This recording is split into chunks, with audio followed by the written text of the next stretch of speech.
Sometimes human competition is something to be celebrated. I love to watch a ball game. I love to cheer for my favorite teams. But many times in our lives, we unnecessarily compete with brothers and sisters, and that can bring a world of confusion and hurt to a family, to a church, to a situation. And we're going to find out a little bit about that on today's episode. Welcome to Everyday Truth with Kurt Skelly. We believe the Bible is true and relevant to everyone, everywhere, every day. If today's conversation is a help to you, take a moment to leave a review or share it with a friend. Thanks for listening. Now, let's join Kurt for today's episode. Hello, my friends. Welcome to the podcast for today. I think most of you know that I recorded these podcasts a few at a time. So I'm almost always a little bit ahead of you. And so today, as I'm recording, it is September 11th. I know that's kind of a bummer of a day when we think about the events of 9/11, 2001. But on 9/11, 1966, a little baby boy named Kurt was born. So today is my birthday. So happy birthday to myself from you, and appreciate you listening to the podcast. I'm 59 today. Doesn't even seem possible just how quickly time goes by. But I solace myself with the thought that 59 really is young. I mean, old age, everyone knows this, begins at age 60. And so I am well in my youth. I'm basically a teenager, and forgive me for my immaturity, but I'm 59 years young today. Appreciate your friendship, and many of you have sent texts even this morning or direct messages, that kind of thing, and it means the world to me to hear that you're praying and thinking about me. It means a lot, so thank you for all the well wishes. Want to show you a postcard today from two of our good friends, Stan and Rebecca Graber. They are members of our church here, and they are just dear folks. And they're out on a Alaska adventure for about 2 weeks, and they sent me this beautiful postcard of Denali State Park. It is just beautiful landscape. And so, Stan and Rebecca, we miss you, but we're grateful that you're enjoying that time. I know that was a bucket list for you, Stan, so grateful that you're spending that time out there together in Alaska. We're in Genesis 30 today. Wow, what an interesting passage this is, full of just drama. And let's just jump right in. Genesis 30 and verse 1, and when Rachel saw that she bare Jacob no children, Rachel envied her sister. Now, we're going to see throughout these passages, let me just get my stopwatch on here so I don't go over time. There we go. We're going to see really throughout these stories so many of these raw human emotions and faults. And here, remember, we have this crazy situation where Leah has been foisted upon Jacob, and Jacob is married to Leah, and Leah never feels as if she has the favor of Jacob, the love of Jacob. She has these children, and even the names of the children indicate that Leah is just struggling. And God has blessed Leah in opening her womb, and conversely, Rachel has been barren. And Rachel and Leah have this kind of competitive relationship as sisters. I guess that's pretty normal for sisters and brothers to feel competitive. And now married to the same man, this is bringing in all kinds of problems that shouldn't be there if Jacob had just honored the Lord. But it says here in verse number 1 that when Rachel saw that she bare Jacob no children, Rachel envied her sister. We're going to see that envy is something that is part of this family so often. And envy, as we have said on this podcast, is often precursor to much more insidious things, like I want to get you, I want to remove you. Joseph's brothers wanted to kill him. Envy is a very dangerous sin left unattended. So here Rachel envies her sister and said unto Jacob, give me children or else I die. Jacob, you need to give me children. This is not fair. You're giving her children. Now, what does this tell me? This tells me that Rachel is entirely oblivious, first of all, to how biology works, but secondly, she's also oblivious to the fact that God is the one that gives children. And the Bible has explicitly said that God is the one that's blessing Leah, giving her children, and God is the one, for his purposes, that has shut up the womb of Rachel. And Jacob actually speaks to that in verse number 2, where Jacob's anger was kindled against Rachel. That's unusual because remember, Jacob loves Rachel.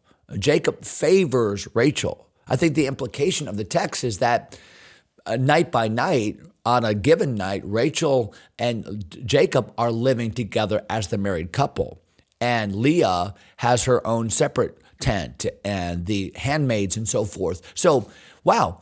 I mean, if there's anything that's true up until now, it's that Jacob loves Rachel, favors Rachel, wants to spend time with Rachel. But now, in verse 2, he is angry with Rachel. And he says, am I in God's stead, who hath withheld from thee the fruit of the womb? Are you saying that I'm God? That somehow I can control who has children and who doesn't have children? Rachel, what you're saying is completely ridiculous. You are looking at me as if I am the provider of children. And I feel like this is a really good clarification that Jacob's giving to Rachel. And I think Jacob here is understanding what's happening. He's understanding this is God's blessing over here. For whatever reason, God's not allowing this over here. So Jacob is having a sense of the sovereignty and the plan of God. He's seeing this and he's saying to Rachel, don't put me in a position that only God occupies. Verse number 3, she said, and see if this might be strangely reminiscent to you, what she says. And she said, behold, my maid Bilhah, go in unto her, and she shall bear upon my knees, shall be my proxy, that I may also have children by her. Now, where have we heard this before? Well, we've heard this before way back when, with Jacob's grandpa, Abram. Remember, Sarah could not have children. God had shut up her womb. She had not yet received the promise of Isaac. And remember, or she'd received the promise, but had not yet given birth to Isaac. And so Sarah took matters in her own hand, said to Abram, well, take my maid Hagar and go in unto her and have children by her that will be contextually, legally, my children, because she's my maid. I own her as property. This is a really broken custom, obviously. God is not ordaining this custom, but she's saying culturally, just let's do an end run. Let's find a way for me to have children alternatively. And this is just crazy. And what happened in the case of Sarah and Hagar, and then of course Ishmael, it caused huge problems in the family. And if anybody knew that, it was Jacob. I mean, Jacob's dad, Isaac, right? I mean, if anybody understood the huge problem that this kind of behavior, this kind of compromise would cause, it would be Jacob. And yet Jacob is more than willing to obey the suggestion of his wife because it's culturally acceptable, because it's logically acceptable. I wonder how many times in life we make really bad choices because it's culturally acceptable, or it just makes sense to our human reasoning. There is a way which seemeth right unto a man, but the end thereof are the ways of death. And just because it's logical and just because it's culturally acceptable doesn't mean it's right. And Jacob should have viewed this through the lens of what does God want? And after all, Did not Jacob just say to her, this is something that God is doing? So why would you circumvent something that you know and that you've proclaimed God is doing? Look at verse 4. She gave him Bilhah, her handmaid, to wife. Jacob went in unto her, and Bilhah conceived. Sure enough, Bilhah has a son, and bare Jacob a son. And Rachel said, God hath judged me. Not judged me in a negative way, but God is doing something. God is making a decision. God has judged me and hath also heard my voice. So this worked. My plan worked. In essence, that's what she's saying. My plan worked. Look at this. He has judged me and hath also heard my voice, hath given me a son. Now, none of that is true. I mean, Rachel is just assuming that, the circumstance, my plan worked out, so God must be in this. And how often do we do similar things? Well, if it works out, God must have been in it. If it doesn't work out, I guess God didn't want it. I mean, we make our assessments of God's will based upon circumstances alone. That's a really, really unwise thing to do. So here, her maid Bilhah has a son, and Rachel said, this is exactly my plan. This is exactly what I thought. And it says in verse number 6, he heard my voice. This is an answer to my prayer. So he has given me a son. It was not her son. And therefore called she his name Dan. So Dan means judge. God has rightly judged. God has agreed with me.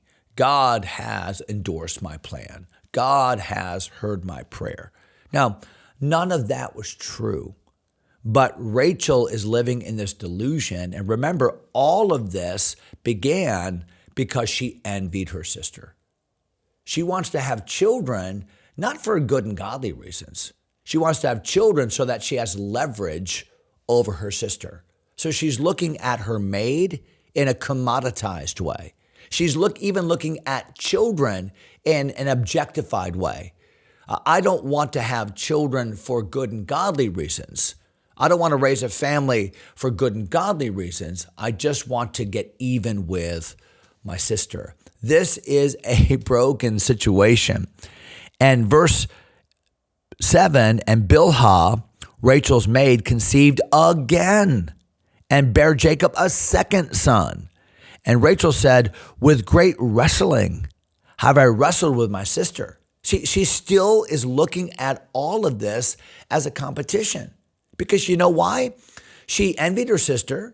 She comes up with this plan, go into my handmaid. It works in the short term. She has a son by Bilhah, and she's raising the son named Dan. And even the name is a message to her sister. See, I'm right. I'm right. And then Bilhah has a second son. Why? Because Rachel is not satisfied. Because now that she has a son, okay, great. But Leah has 4 sons. So I've got to even the tally. And it says in verse number 7, she bare Jacob a second son, and Rachel said, with great wrestlings, I have wrestled with my sister. I've prevailed. I'm winning. Look at this. I'm winning. She's no longer having children, but through Bilhah, I'm having children. I'm wrestling. I'm getting the upper hand in this wrestling match. And it says in verse, let me see, where are we? Yeah, verse 8, I have prevailed. I'm winning. And she called his name Naphtali. So Naphtali means that wrestle. So, wow. This is really, really weird. This competition between sisters, this mistaken identity that Rachel has. And verse number 9, when Leah saw, okay, we're going to stop because now Leah is going to respond to this competition because it was 4-0 at the beginning of the chapter. But now, in her opinion, in her mindset, it's 4-2. Boy, Rachel's catching up through her innovative means of having children through her maid. And remember, the Bible says that Leah is no longer having children. So Leah is looking at this as an inevitable loss. I was winning in the first quarter, but now at halftime it's 4-2, and I better do something or I'm going to lose this game. How sad that they're looking at something like this as a competition. We'll come back to this next episode in verse number 9. Hope you'll join us for that. Until then, God bless you, my friends.